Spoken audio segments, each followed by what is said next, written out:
Hello दोस्तों, एक बार फिर आपका स्वागत है आपके अपने YouTube channel smart study classes में।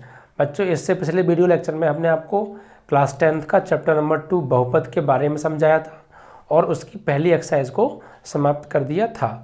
आज हम इस वीडियो लेक्चर में आपको एक्सरसाइज 2.2 के बेसिक के बारे में आपको पढ़ाने वाले हैं। देखिए बच्चों, ये बेसिक आज का जो है इस एक्सरसाइज का बहुत ज़्यादा इंपॉर्टेंट है, ठीक है। और यहाँ से इस एक्सरसाइज से क्वेश्चंस भी बोर्ड एग्जाम में बनते हैं। और जब तक आप इस एक्सरसाइज का बेसिक अच्छे से नहीं समझोगे तब तक आपको एक्सरसाइज को अच्छे से गहराई से डीपली नहीं समझ पाओगे और हर क्वेश्चन को अच्छी तरीके से समझ में भी आपके नहीं आएगा और ना आप कर पाओगे। इसलिए एक्सरसाइज का बेसिक बहुत ज़रूरी है और इस बेसिक से ही हम आज फॉर्मूलों को लिखाएंगे जो इस एक्सरसाइज में फॉर्मूले यूज होने वाले हैं और उन फॉर्मूलों का डेरिवेशन भी देखेंगे कि वो फॉर्मूले किस तरीके से बने हैं या किस तरीके से निकल कर आए हैं। तो और इससे बहुत ज़्यादा इंपॉर्टेंट एक्सरसाइज है ये 2.2। यहाँ से क्वेश्चन बोर्ड में हर बार बनता है, ठीक है, और आशा है आगे भी बनेगा। इसलिए हम हर एक्सरसाइज कराने से पहले उसका बेसिक कराते हैं और बेसिक अपने आप में बहुत इंपॉर्टेंट होता है। एक तरीके से एक्सरसाइज का पूरा निचोड़ होता है। अगर आपने बेसिक को समझ लिया तो समझो एक्सरसाइज खत्म और एक्सरसाइज पूरी तरह अच्छे से समझ में आ जाएगी। तो आइए स्टार्ट करते हैं 2.2 एक्सरसाइज का बेसिक। देखिए आज हम क्या पढ़ेंगे इस बेसिक में। आज हम द्विघात बहुपद में समझा चुका हूँ। ऐसा बहुपद जिसमें चरराशि की सबसे बड़ी घात 2 हो, द्विघात बहुपद कहलाता है, ठीक है। और त्रिघात बहुपद, ऐसा बहुपद जिसमें चरराशि की सबसे बड़ी घात 3 हो, त्रिघात बहुपद कहलाता है। इन दो बहुपदों के फॉर्मूलों के बारे में आज पढ़ेंगे, ठीक है। और फॉर्मूले कैसे निकले वो उनके बारे में भी हम आज पढ़ेंगे। तो सबसे पहले आज हम यहाँ पढ़ेंगे द्विघात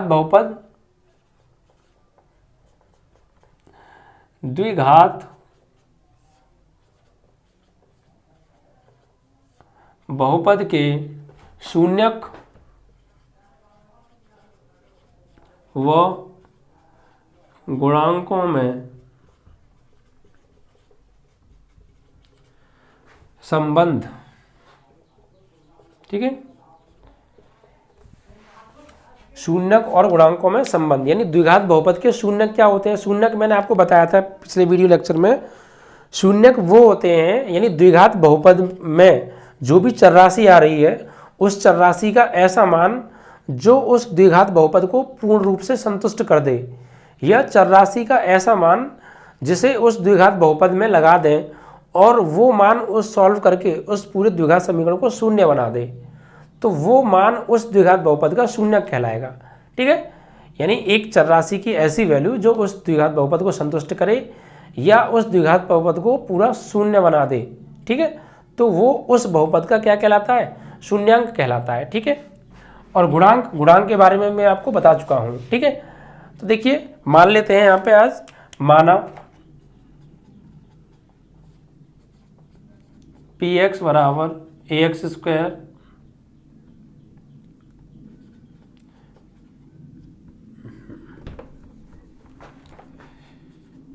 square plus bx plus c एक द्विघात बहुपद है, ठीक है। हमने मान लिया कि px बराबर ax square plus bx plus c एक द्विघात बहुपद है, क्वाड्रेटिक पोलिनोमियल है, ठीक है। अब जहां a, b और c क्रमशः x स्क्वायर x के गुणांक व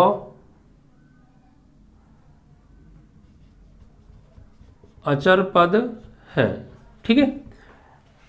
ए बी क्या है, एक्स स्क्वायर और एक्स के गुणांक है, और सी क्या है, सी क्या एक अचर पद है, ठीक है। सी क्या है, एक अचर पद है। अब देखिए और एक्स क्या है, यहाँ पर एक्स बराबर कोई क्या है, चर राशि, ठीक है। और ए की वैल्यू क्या नहीं होनी चाहिए यहाँ पर, 0, क्योंकि अगर मान लीजिए ए की जगह 0 हो गया तो ये भी 0 हो जाएगा, और जब ये 0 हो गया तो फिर ये द्विघात बहुपद कहाँ बचेगा, फिर तो ये सिंगल घात यानी लीनियर इक्वेशन यानी रैखिक बहुपद हो जाएगा। ये आपका क्या हो जाएगा, रैखिक बहुपद। इसलिए ए का मान भी कभी 0 नहीं होना चाहिए, ठीक है।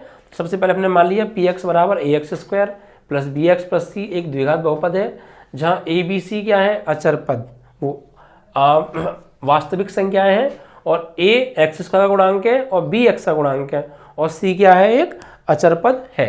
ठीक है, अब मैंने बताया था कोई भी बहुपद है उसकी जितनी घात होती है उसके उतने ही शून्यांक होते हैं। ठीक है, पिछले वीडियो लेक्चर्स में हम आपको बता चुके हैं शून्यक के बारे में, डिटेल में आपको बता चुके हैं शून्यक क्या होता है और किस बहुपद के कितने शून्यक होते हैं। तो जिस बहुपद की जितनी उसकी सबसे बड़ी घात होगी उसके शून्यक भी उतने ही होंगे। सपोज अगर रैखिक बहुपद है तो रैखिक बहुपद की जो सबसे बड़ी घात होती है वो एक होती है, तो उसका शून्यक भी क्या होगा, एक ही होगा। ठीक है, इसी प्रकार द्विघात बहुपद की अगर हम बात करें तो द्विघात बहुपद की सबसे बड़ी घात कितनी होती है, 2, तो उसके शून्यक कितने होंगे, 2। इसी प्रकार अगर त्रिघात बहुपद है तो उसके शून्यक कितने होंगे, 3। चार घात बहुपद है तो शून्यक होंगे 4, यानी जितनी उसकी घात होगी सबसे बड़ी उसके शून्यक भी उतने ही होते हैं। तो इस समय हम द्विघात बहुपद के बारे में बात कर रहे हैं, तो इसके शून्यक कितने होने चाहिए, क्योंकि घात अगर सबसे बड़ी 2 है तो इसके शून्यक भी कितने होंगे, 2। ठीक है, तो यहाँ मान लेते हैं, माना द्विघात बहुपद के शून्यक अल्फा व बीटा है। ठीक है, इसे हम क्या बोलते हैं, अल्फा और ये बीटा। एक और होता है गामा, उससे हम त्रिघात बहुपद के बारे में बात करेंगे। ठीक है, तो इसके 2 शून्यांक हमने मान लिए, अल्फा और बीटा। अब देखिए इनमें फॉर्मूला बनते हैं यहाँ से, बहुपद के जो शून्यांक क्या है, अल्फा और बीटा, शून्यांकों का योगफल का, यानी शून्यकों का योगफल, यानी ये अल्फा और बीटा इस द्विघात बहुपद के शून्यक हैं। तो इन शून्यकों का योगफल क्या होगा, इन शून्यकों को जब जोड़ेंगे तो क्या आएगा। ठीक है, तो द्विघात बहुपद के शून्यकों का योगफल होता है बराबर माइनस के एक्स का गुणांक, माइनस के एक्स का गुणांक यानी coefficient of x upon x square का गुणांक। इस तरीके से भी इसको हम लिख सकते हैं कि योगफल यानी शून्यकों का योगफल, शून्यक क्या है हमारे, अल्फा और बीटा, यानी अल्फा प्लस बीटा बराबर माइनस एक्स का गुणांक। एक्स का गुणांक क्या है यहाँ पे, एक्स में किससे गुणा हो रहा है, बी से, तो एक्स का गुणांक हो जाएगा बी, तो माइनस एक्स का गुणांक यानी बी अपॉन एक्स स्क्वायर का गुणांक, तो एक्स स्क्वायर का गुणांक क्या है यहाँ पे, ए, तो नीचे क्या हो जाएगा, ए, यानी अल्फा प्लस बीटा बराबर माइनस के बी अपॉन ए। ये बहुत इंपॉर्टेंट फॉर्मूले हैं और इनसे काफ़ी क्वेश्चंस निकलेंगे। ठीक है, और बहुत इंपॉर्टेंट है, इस फॉर्मूले से क्वेश्चन एग्जाम में पूछे जाते हैं, इसलिए बिल्कुल भी हल्के में मत लेना। ठीक है, इसी प्रकार दूसरा होता है, ये था शून्यकों का योगफल, दूसरा होता है शून्यकों का गुणनफल। ठीक है, शून्यकों का गुणनफल वो क्या होता है, अचर पद अपॉन एक्स स्क्वायर का गुणांक, यानी नीचे एक्स स्क्वायर का गुणांक ही आएगा, बस ऊपर चेंज हो जाएंगे। अचर पद क्या होता है, मैंने बताया था अचर पद वो होता है जिसमें चर राशि की घात शून्य हो या सिर्फ अचर पद हो वहां पर, या जहां पर एक्स वाई ना हो। तो अचर पद यहाँ पर क्या है, सी, इसके पास ना एक्स है ना वाई है, तो अचर पद हो गया सी, तो सी आ जाएगा ऊपर और नीचे एक्स स्क्वायर का गुणांक यानी ए, यानी हम इसको लिख सकते हैं अल्फा इंटू बीटा बराबर सी, अचर पद क्या है सी अपॉन एक्स का गुणांक ए, तो सी अपॉन ए। ये दूसरा फॉर्मूला, इंपॉर्टेंट फॉर्मूले हैं। ठीक है, अब देखिए ये 2 फॉर्मूले बनते हैं द्विघात बहुपद के, और उनमें रिलेशन, द्विघात बहुपद के शून्यक और गुणांकों में रिलेशन आ गया। ये रिलेशन क्या है भाई, ये क्या है, अल्फा और बीटा क्या है, अल्फा और बीटा द्विघात बहुपद के शून्यक हैं, और बी और ए और सी क्या है, बी ए और सी जो है वो एक्स स्क्वायर एक्स के क्या है, गुणांक हैं। तो यही तो हमने हमारी हेडिंग थी कि बहुपद के शून्यक और गुणांकों में संबंध क्या बनता है, तो ये शून्यक और गुणांकों में ये क्या आया, एक रिलेशन आया कि द्विघात बहुपद के शून्यांकों का योगफल जो होता है वो माइनस के एक्स स्क्वायर अपॉन माइनस के एक्स का गुणांक अपॉन एक्स का गुणांक, ये रिलेशन होता है। इसी प्रकार द्विघात बहुपद के शून्यांकों का गुणनफल बराबर होता है अचर पद बटे एक्स स्क्वायर का गुणांक। ठीक है, ये आ गया द्विघात बहुपद के शून्यक और गुणांकों के बीच में रिलेशन। ठीक है, तो ये दो फॉर्मूले बने यहाँ से हमारे रिलेशन से, जो कि अपने आप में बहुत इंपॉर्टेंट है और अच्छे से आपको याद होने चाहिए। द्विघात समीकरण के मूलों का योगफल माइनस के बी अपॉन ए, द्विघात समीकरण के मूलों का गुणनफल बराबर सी अपॉन ए। ठीक है, अब देखिए ये फॉर्मूला बने कैसे। अब इन फॉर्मूलों का हम प्रूफ देखेंगे किस तरीके से ये फॉर्मूले निकल कर आए। ठीक है, तो आइए देखते हैं इधर। देखिए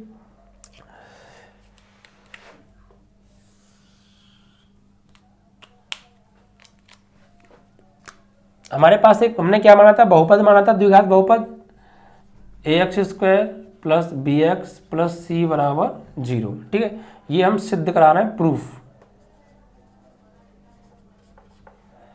ax² plus bx plus c, ठीक है, बराबर हम कोई मान लेते हैं, कोई अचर पद है, कोई कांस्टेंट वैल्यू है k।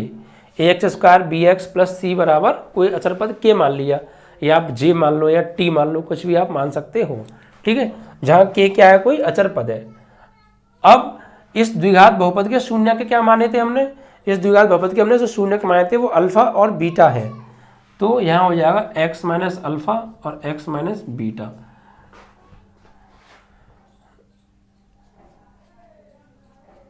एल्गोरिथम प्रमेय से अब देखिए x minus alpha x minus beta क्या आया।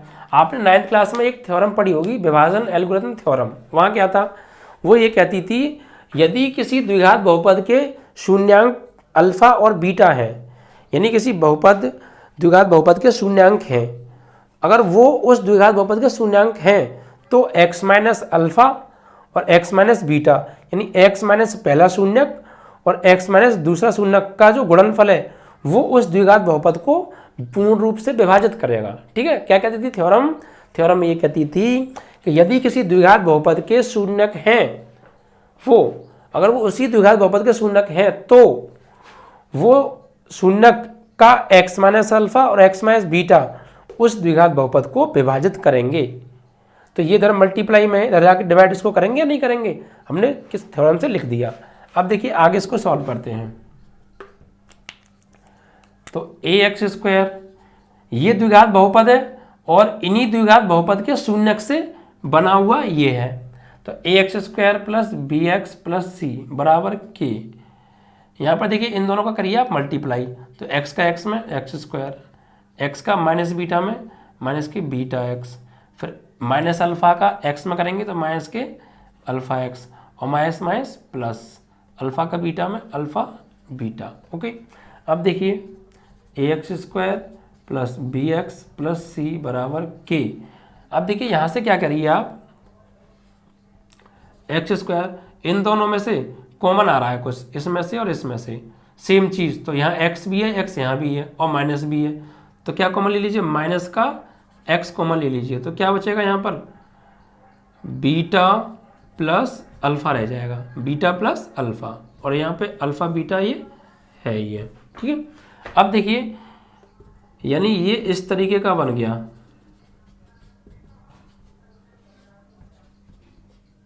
इसको लिख सकते हैं हम प्लस में आगे पीछे अल्फा प्लस बीटा, और इस एक्स को यहाँ ले लो, इनटू में यहाँ ले लो, इनटू में पीछे ले लो, बात एक ही है, और प्लस अल्फा बीटा। ठीक है, अब देखिए ये वाली द्विघात बहुपद है और ये भी क्या है, एक द्विघात बहुपद है, और ये दोनों आपस में क्या होनी चाहिए, बराबर होनी चाहिए। सही है, क्यों, क्योंकि इस द्विघात के मूलों से ही तो मिलके बनी है ये वाली द्विघात समीकरण, यानी इस द्विघात बहुपद के जो शून्यक हैं उन्हीं से तो मिलके बनी है ये द्विघात बहुपद। दोनों द्विघात बहुपद आपस में कैसे होने चाहिए, बराबर। तो अब देखिए यहाँ से हम करेंगे तुलना। देखिए यहाँ पे x² का गुणांक क्या है a, और यहाँ पर x का गुणांक क्या है 1। इसी प्रकार यहाँ x का गुणांक क्या है v, और यहाँ पर x का गुणांक क्या है माइनस के अल्फा प्लस बीटा। यहाँ अचर पद क्या है c, और यहाँ अचर पद क्या है अल्फा इंटू बीटा। तो इस तरीके से गुणांकों की हम क्या कर लेंगे, तुलना। क्या लिखेंगे, द्विघात बहुपद के गुणांकों की तुलना करने पर, तो सबसे पहले करेंगे x² के गुणांक की। ठीक है, तो x² के गुणांक की तुलना। देखो यहाँ x का गुणांक क्या है a और यहाँ पे क्या है 1, तो a की वैल्यू क्या आ जाएगी 1। ठीक है, यहाँ पर जो x स्क्वायर का गुणांक वो a है और यहाँ पर 1 है, तो a की वैल्यू क्या आ गई 1। अब देखिए इसी प्रकार करेंगे x के गुणांक की, x के गुणांक की तुलना हम करेंगे। ठीक है, तो यहाँ पे देखिए क्या है x का गुणांक, यहाँ पर है b और यहाँ पे क्या है माइनस के अल्फा प्लस बीटा। ठीक है, यानी माइनस के अल्फा प्लस बीटा बराबर b, या इसको हम लिख सकते हैं अल्फा प्लस बीटा बराबर माइनस के b। ठीक है, माइनस के b। अब देखिए अचर पद की तुलना करिए, अचर पद की तुलना। ठीक है, तो अचर पद क्या है यहाँ पे c और यहाँ पे क्या है अल्फा इंटू बीटा। ठीक है, अब देखिए हम यहाँ से सॉल्व करेंगे। अल्फा प्लस बीटा बराबर क्या होता है माइनस के b upon a, alpha plus beta बराबर होता है माइनस के b अपॉन a।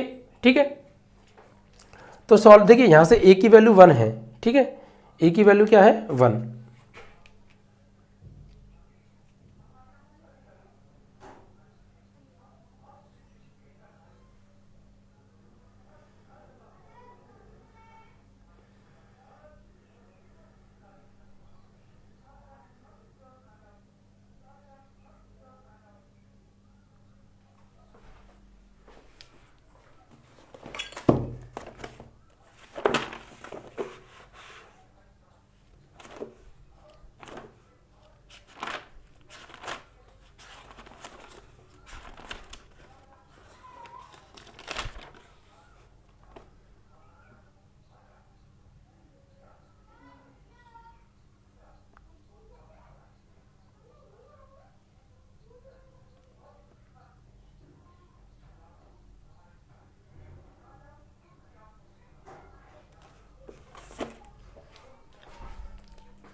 अब देखिए इस k का अंदर मल्टीप्लाई कर दीजिए आप, तो ये हो जाएगा आपका ax square plus B X plus सी।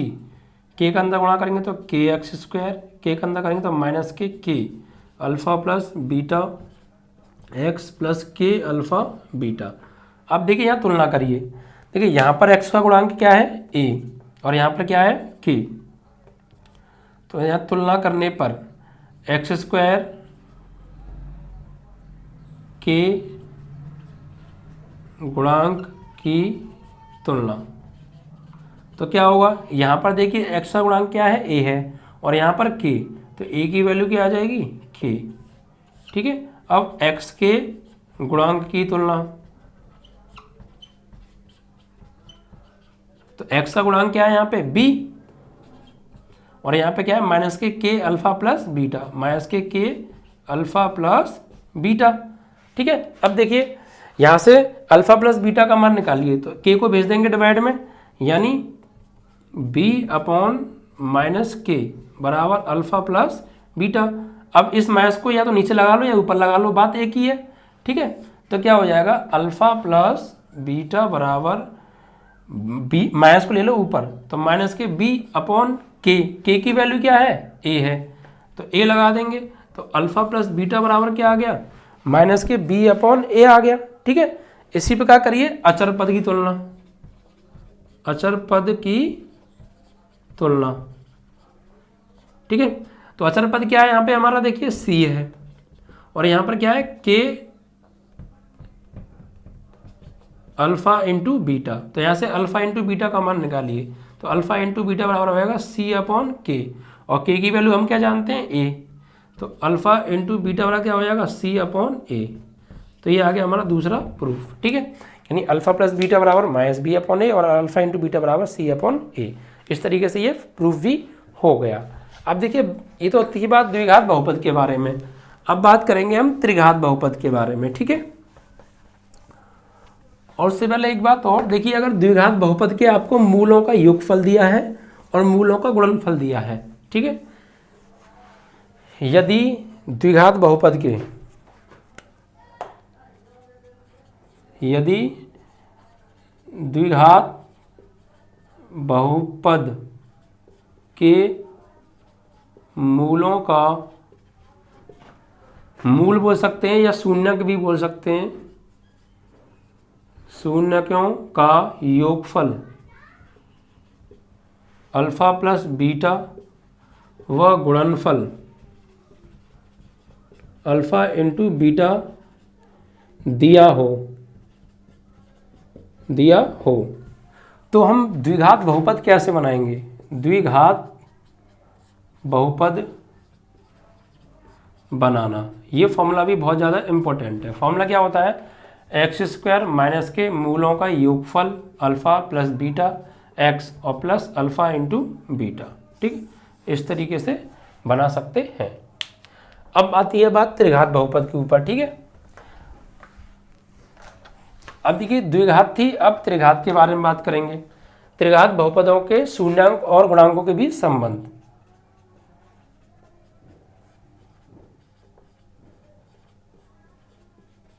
शून्यक व गुणांकों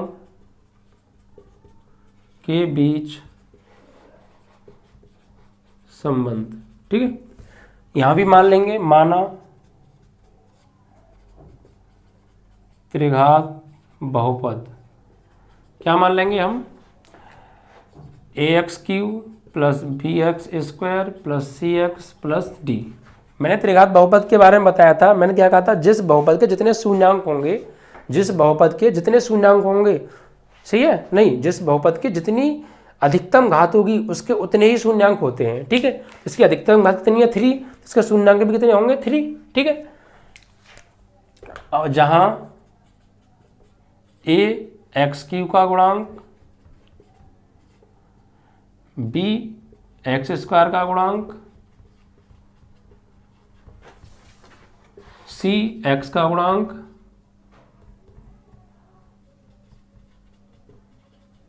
व d अचर पद है। ठीक है, और a does not equal to क्या है 0। अब देखिए यहां शून्यांक कितने होंगे, इसके 3 होंगे। तो माना अल्फा बीटा गामा, ये क्या होता है गामा। त्रिघात बहुपद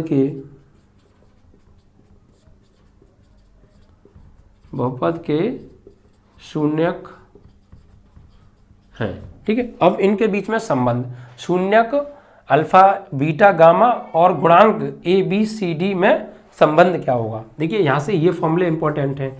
देखिए ज़्यादातर हम आपके 10th क्लास में द्विघात बहुपद त्रिघात बहुपद के बारे में ही पढ़ेंगे और एक आध सवाल चतुर्थ घात के बारे में पढ़ लेंगे। ठीक है, उससे ज़्यादा नहीं है। तो देखिए सबसे पहले यहाँ था मूलों का योग, शून्यकों का योगफल, शून्यकों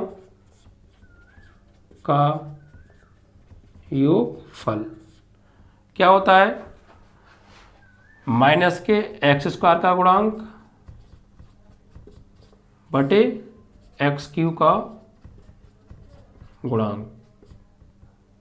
ठीक है, यानी हम लिख सकते हैं alpha plus beta plus gamma is equal to minus के x² का गुणांक, तो x का गुणांक क्या हो गया b अपॉन x³ का गुणांक क्या हो गया a, यानी alpha plus beta plus gamma बराबर माइनस b अपॉन a। ठीक है, दूसरा फॉर्मूला बनता है यहाँ से द्विघात बहुपद के दो मूलों के गुणनफलों का योग, यानी जो 3 मूल हैं इनमें से 2 मूलों को लेंगे उनका गुणनफल, फिर प्लस, फिर बाकी के 2 मूल लेंगे उनका गुणनफल, फिर प्लस, फिर अंतिम 2 लेंगे उनका गुणनफल, इस तरीके से। ठीक है, यानी 2 मूलों के गुणनफलों का योग, 2 शून्यकों के गुणनफल का योग बराबर क्या होगा, x का गुणांक बटे x³ का गुणांक। ठीक है, यानी alpha beta plus beta gamma plus gamma alpha, 2 मूलों के गुणनफलों का फिर योग क्या होगा, x का गुणांक, तो x का गुणांक क्या है यहाँ पर देखिए c अपॉन एक्स क्यू का गुणांक क्या है a। तो ये हो जाएगा alpha beta into beta gamma into gamma alpha बराबर c अपॉन a। ठीक है, और एक तीसरा फॉर्मूला और बनता है शून्यकों का गुणनफल, शून्यकों का गुणनफल। ठीक है, तो ये क्या होता है अचर पद बटे एक्स क्यू का गुणांक। ठीक है, यानी alpha into beta into gamma बराबर अचर पद क्या है जिसके पास ना एक्स ना वाई है डी, और एक्स का गुणांक क्या है ए, यानी डी अपॉन ए, और ये भी होता है माइनस का डी अपॉन ए। ठीक है, तो इस तरीके से 1 2 और ये 3 त्रिघात बहुपद के 3 शून्यंक हैं, और उनके हमने गुणांकों और शून्यकों के बीच में क्या संबंध स्थापित कर दिया। तो ये फॉर्मूले आपको जो त्रिघात बहुपद के कराए गए हैं ये, और पीछे द्विघात बहुपद के जो हमने फॉर्मूले कराए हैं ये अपने आप में बहुत इंपॉर्टेंट है, और हाई स्कूल में इनके ऊपर सवाल जरूर आता है, इसलिए आप इसे बिल्कुल भी हल्के में मत लीजिएगा। ये फॉर्मूले आप एक जगह कलेक्ट करके लिख के अच्छे से याद करिएगा। ठीक है।